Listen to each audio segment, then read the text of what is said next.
So you referenced Sngmoo Lee, the director of the film, who was making his debut feature film. What was it like working with the rookie director?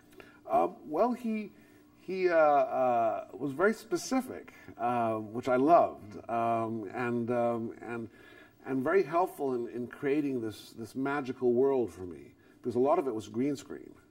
So I didn't really know where I was a lot of the time. He would say, you know, shoot light 26, which was a stage light. And I'd be, yeah, well, what is it? What is light 26? Oh, these ninjas will suddenly appear. So he was very helpful at creating that magical world for me in my imagination, and therefore for me to convey it as a reality from the character's point of view. Okay, and let's talk a little bit about working with your cast members, specifically the one who scarred you, Kate Bosworth.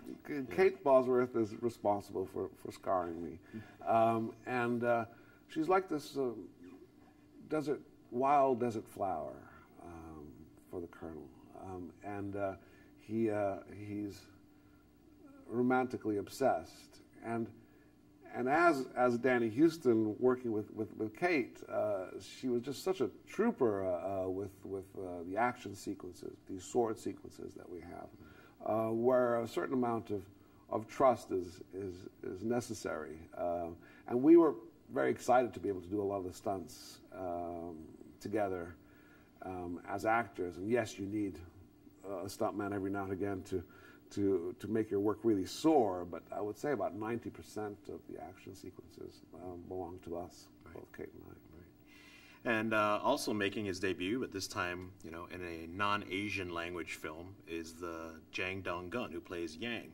What was it like to work with him? Jang Dong-gun is like a Clint Eastwood for me. He's got this wonderful face, which doesn't have to act or overly act, he doesn't have to overly express his sentiments. He's able to convey emotion from an internal point of view, which for me is perfect for a Western, where you want to cut to that close-up and see your protagonist and understand what he's feeling without even so much as a twitch. He also has this great relationship with this kid in the film, an infant, which is very minimal as far as expression.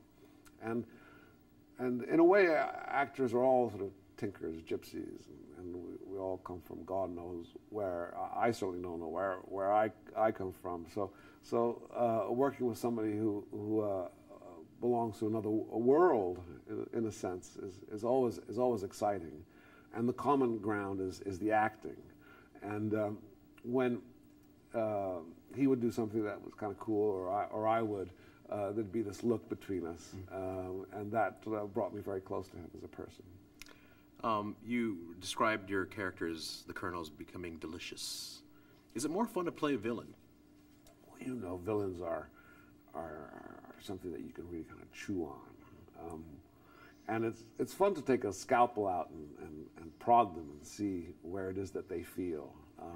And of course, villains don't necessarily think of themselves as such. They have very good reasons for doing the evil, psychotic things that they do.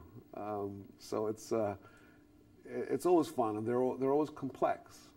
And heroes can be really a tough thing to play, because you have to be more sort of single-minded in your portrayal, where villains have so many edges and corners and places that you can go to. So they're a lot of fun.